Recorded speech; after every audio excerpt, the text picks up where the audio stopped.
Hello. Et j'allais totalement oublier. Mais je sais qu'en ce moment, enfin je suis peut-être en retard, hein, parce que moi, ça fait un petit moment que je suis plus trop ça. Mais je sais qu'en ce moment il doit avoir Parcoursup, c'est Parcoursup le nom du truc? Oui, c'est Parcoursup. Donc si tu as des questions sur l'histoire de l'art, les études en histoire de l'art, la licence en histoire de l'art à Paris 1, le master en histoire de l'art, en patrimoine, voilà, tu peux toujours me poser des questions, que ce soit en commentaire, en DM Insta, mail, ce que tu veux, où tu es le plus à l'aise. J'essaierai de répondre au mieux parce que je sais que là c'est vraiment compliqué parce que les portes ouvertes du coup ne peuvent pas avoir lieu, que c'est un peu compliqué de trouver des réponses et puis qu'il y a même des conseils d'orientation parfois qui ne savent pas ce que c'est que des études en histoire de l'art. Donc voilà, n'hésite pas à me demander, ou si tu connais quelqu'un qui a des questions, etc. N'hésite pas à me les faire passer. Ce sera avec plaisir, parce que je sais comment c'est galère de trouver des infos sur ces études, et c'est aussi pour ça que j'avais créé cette chaîne, tu vois, donc vraiment n'hésite pas.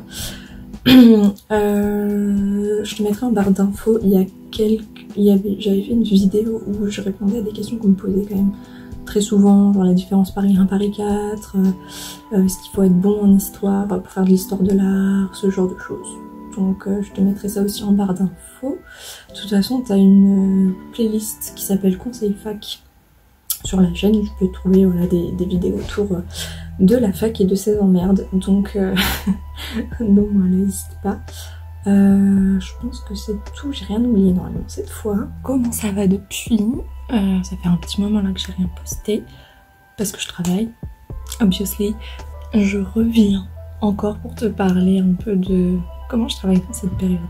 En fait je trouve ça motivant de filmer des vidéos parce que du coup ça me force à travailler en fait et à faire quelque chose, et ça me force à être plus active et à ne pas rester dans mon lit à regarder 36 milliards d'émissions, de séries, de plein de choses. Je t'en reparlerai d'ailleurs dans le bilan culturel que normalement je pourrais sortir. Donc du coup là en ce moment niveau mémoire j'ai beaucoup avancé ma première partie, mon intro aussi est quasiment finie.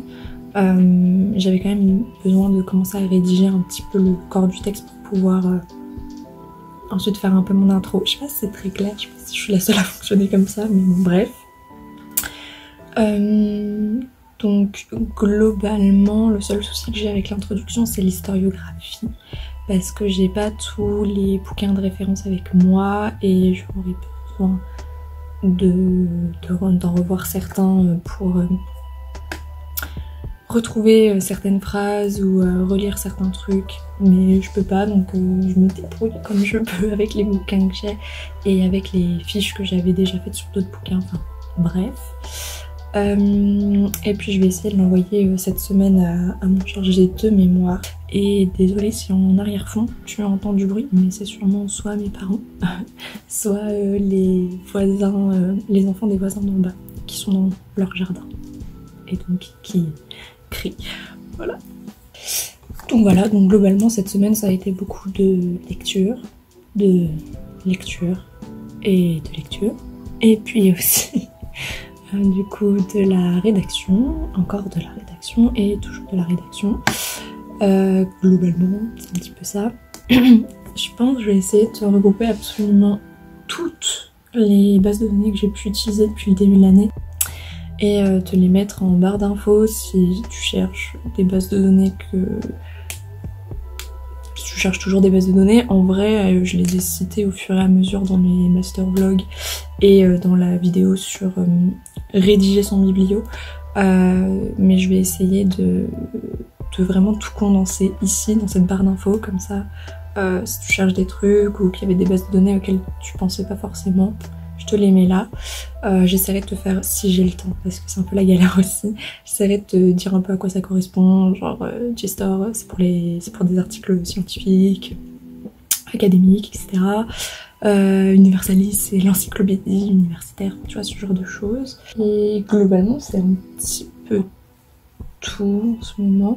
Là j'ai encore rendu des devoirs. J'ai passé un semi-partiel de japonais où j'ai eu 15 jours. Merci, beaucoup trop heureuse. C'était de la traduction donc j'ai été vraiment contente d'avoir réussi. En vrai on va pas se le cacher, j'avais mon cours, mais le prof n'étant pas bête avait changé, il a changé en fait comment dire, la structure un peu des phrases, et du coup même si t'avais le texte, bah c'était quand même compliqué parce qu'il fallait bref, le japonais est une langue un peu compliquée et qui se structure pas comme le français, et du coup faut genre un peu remonter la phrase pour remettre tout dans l'ordre et pouvoir traduire. Donc voilà, je sais pas si c'est trop clair, mais au pire on s'en fiche. Normalement aujourd'hui aussi je dois recevoir mes résultats du premier semestre. Alors, nous sommes en avril. Non, on est en avril. Voilà, donc c'est top. Sachant qu'on devait déjà les recevoir la semaine dernière, mais que la date a été reportée.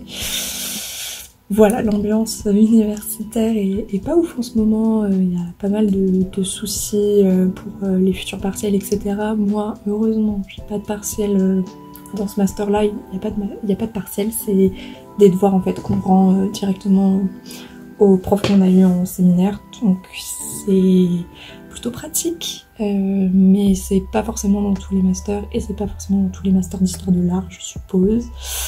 C'est juste que nos profs comprennent qu'on est en galère pour faire un mémoire en même pas un an, et que du coup, même en temps normal, tu vois, ils préfèrent privilégier nos mémoires plutôt que des petits devoirs. Donc c'est pour ça que souvent dans les masterologues, je te disais que généralement les devoirs qu'ils nous demandent, en fait c'est lié à notre mémoire pour éviter de nous rajouter trop de travail en plus. Donc ça c'est plutôt cool. D'ailleurs le mois prochain faut que je rende du coup mon historiographie à un prof pour faire une note dans son séminaire, et ça sera mon dernier devoir à rendre, il me semble. Ouais, ce matin j'ai déjà rendu 2 comptes rendus d'expo, donc c'était Boltanski et Claudia Andoujar, donc voilà. Et aussi, oui, je me suis totalement oubliée, c'est quand même assez important, mais la date de rendu a été décalée. À l'origine c'est le 25 mai, mais là vu les circonstances, la fac a enfin compris qu'il fallait peut-être décaler la date de rendu. Donc comme d'habitude la fac ne nous donne pas de date précise de rendu, mais nous donne la dernière date de soutenance. Moi à chaque fois je me dis oui, mais si tu veux soutenir, si tu veux qu'on soutienne, il faut peut-être que tu nous donnes une date de rendu. Donc en tout cas la dernière soutenance ça sera le 4 juillet je crois, début juillet. Donc je suppose que à la mi-juin il faudra rendre notre mémoire. Là j'avais laissé passer la semaine dernière le temps que il y ait le discours de Macron par exemple, qu'on ait un petit peu des nouvelles niveau fac, que les choses se remettent en place. Avant je pense que je vais demander à l'administration s'ils ont une date précise, ou est-ce que je vois ça directement avec mon chargé de mémoire, parce que ça aussi c'est pas clair. Donc voilà, donc du coup c'est un peu compliqué d'avancer quand t'as pas de date définie de rendu. Quand c'était le 25 mai par contre là ça allait pas du tout, parce que du coup le temps de s'adapter à ces conditions de travail, le temps de se motiver et de comprendre comment rédiger un mémoire, c'était un peu la panique. Là ça va mieux depuis que je sais que ça me juin, même s'il faudrait vraiment là que je me dépêche. En vrai je suis en retard, hein. Pas se le cacher, je suis en retard, mais je vais essayer de faire tout mon possible quoi, pour rendre à temps. Enfin de toute façon il va falloir que je le rende à temps, hein. J'ai pas trop le choix, donc voilà. Donc globalement c'est ça. En ce moment ma première partie c'est surtout en fait de la biographie, chose que dans un mémoire normal tu ne fais pas. Genre si tu fais en fait tu fais ça quand ton artiste il est pas du tout connu du monde universitaire, de l'histoire de l'art, du grand public, tout ça, donc t'es obligé de le réintroduire dans la discipline, donc pour ça ça passe par la biographie. Et du coup je suis un petit peu obligée de faire toute une première partie très très biographique, très axée sur les archives, sur la personnalité de Caluchet, sur qui il est, d'où il vient, sa formation artistique, ses passions, enfin pas en mode ses petits hobbies et tout, mais des choses qui sont en lien avec ce que je vais parler. C'est pas français mes phrases. Ça se voit, mon cerveau il est parti depuis un moment. Donc je disais des passions qui sont en lien avec le sujet que je traite pour mon mémoire. Par exemple, lui il est passionné de littérature, de poésie surtout, et c'est important puisque forcément il va illustrer des livres et notamment des poèmes, etc. Que ce soit livres, journaux d'ailleurs. Donc voilà. Donc globalement c'est ça. Après au niveau de ma méthode de travail, ça s'est quand même un peu amélioré depuis. Avant cette semaine j'ai une grosse phase où j'arrivais pas à faire grand chose. J'arrivais pas trop à travailler. Donc globalement je glandais bien fort. Et du coup en fait t'as dû le voir, tu vas le voir sur les autres scènes, mais en gros le mercredi et le week-end, comme ma mère n'a pas besoin d'un deuxième écran vu qu'elle travaille pas ces jours-là, et bien je le prends. Et ça fait très gadget, hein, mais ça m'a changé la vie pour travailler, parce que le truc c'est que par exemple j'ai dû faire toute une liste où Karrueche est mentionné dans les journaux pour mes annexes, pour faciliter la recherche. Les futures recherches, c'est des gens qui veulent travailler sur Karrueche après, et même juste pour moi en vrai c'est un gain de temps fou.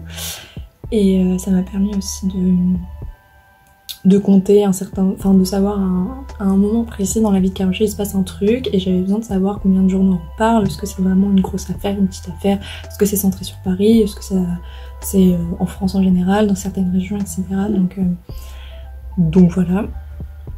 Et du coup le fait d'avoir un deuxième écran c'est pratique parce que du coup j'avais mon fichier Word et de l'autre côté j'avais tous mes onglets rétro news d'ouvert avec toutes les pages de journaux, et je pouvais directement taper toutes les références, voilà. Ou même quand je rédige et que j'ai besoin, je sais plus parler à quelqu'un maintenant. Du coup quand je rédige j'ai toujours des archives à côté de moi, des trucs à consulter, et c'est genre vraiment relou quand t'as un petit écran et que tu dois basculer d'onglet en onglet comme ça. Là c'est plus simple. Et puis c'est pareil pour l'étude des œuvres, en plus que c'est quand même un écran assez grand, c'est toujours plus pratique quand t'es en train de faire une analyse d'œuvre et que t'as l'œuvre directement à côté et que t'as pas besoin de faire des allers-retours ou de te mettre en demi-écran chaque onglet où là tu vois plus rien sur l'œuvre et c'est juste insupportable. Donc voilà, c'est un petit peu gadget, mais franchement c'est top. Et je travaille aussi dans le salon ces jours-là parce que j'ai plus d'espace, je peux plus m'étaler, parce que t'as dû voir du coup la grosse pile de documents que j'avais. Donc dedans il y a mes notes, il y a mes archives, il y a mes carnets, il y a mes bouquins que j'utilise en ce moment pour les parties que je suis en train de développer. Donc ouais, du coup c'est sûr c'est plus agréable, et puis même je peux tout simplement étendre mes jambes, chose que ici c'est un petit peu compliqué parce que j'ai pas une chambre voilà, qui est très très grande et qui est pas forcément adaptée pour travailler non plus. Donc voilà, c'est mieux dans le salon pour s'étaler, mais bon là je fais avec. Donc j'ai pas trop le choix, hein, et puis il va falloir que j'avance. Donc voilà, donc on va dire que généralement le lundi, mardi, jeudi et vendredi je fais du travail de fond, genre tout ce qui est annexe, donc les classer, les ranger, mettre leurs références, etc. où j'ai pas forcément besoin d'un second écran, tu vois, je peux le faire tranquille. Je fais de la lecture et de la prise de notes, j'écoute des conférences sur les questions autour du livre, de la censure, plein de choses comme ça. Et puis je regarde ce que je fais d'autre. Ouais, beaucoup de lecture en vrai. Du moins ce que je peux trouver sur internet et dans ma propre bibliothèque. Normalement d'ailleurs aujourd'hui ou demain j'ai un livre qui est censé arriver, qui est un livre très important pour mon introduction. Donc voilà, globalement c'est un peu ça en ce moment. Je vais regarder si j'ai mes notes ou si c'est toujours pas. De toute façon je pense que tant qu'on n'a pas de mail de l'administration qui nous dit que nos notes sont dispo, on les aura pas. Mais je sais pas, je me méfie parce que parfois l'administration t'envoie un mail genre 3 siècles après qu'ils ont mis les notes. Donc je vérifie par moi-même et il n'y a rien, il n'y a que mes notes de langue. C'est pareil, ça on m'avait dit ça faudra m'expliquer. Mais en gros, j'avais mis le japonais en bonus parce que je pouvais pas avoir de seconde langue, tu vois, dans ma maquette de cours. Du coup, je me suis dit, bah c'est pas grave, je vais mettre le japonais en seconde langue, enfin en bonus, comme ça, bah tout simplement, si je travaille bien et tout, ça peut toujours me faire des points sur la moyenne, autant que ça me fasse des points, vu comment je me fais chier à apprendre cette langue, quoi. Et donc, mon prof de Jap, en début d'année, au premier semestre, fait oui, Alice, l'administration m'a dit que le bonus, c'était pas possible dans votre UFR et niveau scolaire, quoi. Du coup, je me dis, ah, c'est peut-être parce que je suis en master et tout, donc c'est pas grave, au second semestre, je me mettrai pas en bonus, je me mettrai en auditrice libre, et puis là, au premier semestre, c'est pas grave, tu vois. Et là, sur mon bulletin, je vois quoi? Je vois bonus langue japonais. Et en mode, mais je me suis dit, je hais l'administration, voilà, c'est tout. Donc du coup, en plus, au second semestre, j'ai pas passé le japonais en bonus, je me suis juste mis en auditrice libre vu que je connais le prof, etc. Donc j'ai un peu le seum parce que ce semestre, j'ai largement de meilleures notes en Jap, quoi. Étant donné aussi que j'ai raté énormément de séances parce que j'avais un cours en même temps, mais un cours en même temps qui n'était pas toutes les semaines, on se rassure, mais bah, du coup j'ai un peu le seum hein, quand même, on va pas se le cacher, mais bon au moins je saurais que l'année prochaine, bon je peux me mettre en bonus. Et du coup au niveau de mes lectures du moment, on a tout sera à l'envers évidemment, c'est pas grave, mais du coup on a fini 1-2. En ce moment j'ai lu Philippe Cahenel, je ne sais pas comment ça se prononce, le métier d'illustrateur qui est un petit peu un ouvrage référence pour mon mémoire, puisque c'est un des seuls ouvrages qui parle du métier d'illustrateur à l'époque de Caruchet à peu près. Ça s'arrête un petit peu avant la suite de sa carrière, donc ça me frustre un petit peu. Et c'est vrai qu'il n'y a pas beaucoup d'ouvrages qui parlent en fait du métier d'illustrateur. On parle beaucoup des éditeurs au 19e, des écrivains évidemment. Mais on va pas forcément parler, il y a aussi du développement de la technique de l'imprimerie, etc. Mais on va pas forcément parler du métier d'illustrateur, tout simplement parce que pendant longtemps, c'était une activité secondaire en fait. Généralement, les illustrateurs, ils étaient pas que illustrateurs. Par exemple, Caruchet, tu vois, il était peintre. Et il se considère aussi comme peintre. Et du coup, c'est vraiment très intéressant de voir ça. Et il fait vraiment une très bonne analyse et il m'a beaucoup aidé pour mon mémoire, donc vraiment merci. Ça c'est vraiment la référence. Ensuite j'ai lu pas mal de bouquins en fait autour de l'histoire du livre, donc là ça va surtout quand même aborder l'économie autour du livre, les nouveaux marchés. Je te mettrai mes livres là, des photos de livres partout, comme ça sera bien. Et puis je te mettrai celui-là avec le titre à l'endroit. Mais je suis en train de les regarder là. Mais ouais, du coup, ça m'aide pour comprendre plus le milieu dans lequel Caruchet a évolué.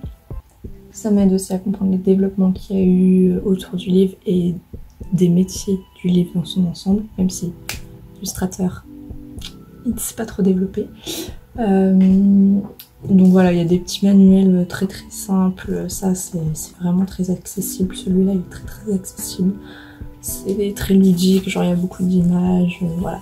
Moi il m'a juste, du coup moi il m'a pas trop aidé quoi, parce qu'il n'était pas justement assez en profondeur, mais ça aborde voilà des petites questions qui peuvent être sympathiques, puis ça c'est plutôt pratique.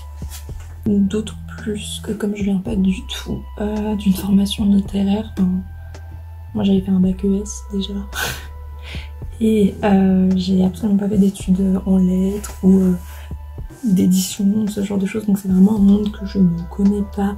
Alors je connais les bases, tu vois, j'ai lu les grands auteurs comme tout le monde à l'école, mais vraiment ça s'arrête là.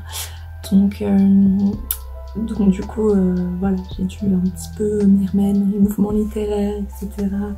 Dans la littérature tout simplement du 19e et 20e, des grands courants, des grands noms, etc. Ma foi, on se retrouvera sûrement pour un bilan culturel. J'ai fait des petites découvertes du coup pendant mes périodes de glandage, hein, parce que je travaille, mais on va pas se le cacher, il y a aussi beaucoup de démotivation Le fait de pas trop savoir où on va, de pas trop savoir aussi où tes camarades en sont et tout, c'est un petit peu compliqué. Et même le fait de pas pouvoir parler du sujet avec comment dire, avec quelqu'un qui est dans la même merde que toi, tu vois. Enfin, genre quand j'ai une mémoire, je vais pas lui parler de tout ça, tu vois. Enfin en vrai je pourrais, mais j'ai pas envie de le déranger, de 1. De 2, bah il peut pas faire grand chose, tu vois, il va pas me prendre en photo toute sa bibliothèque, donc voilà. Globalement, c'est un petit peu le mood du moment. Donc bon, donc moi je te dis sûrement à la fin du mois. Salut!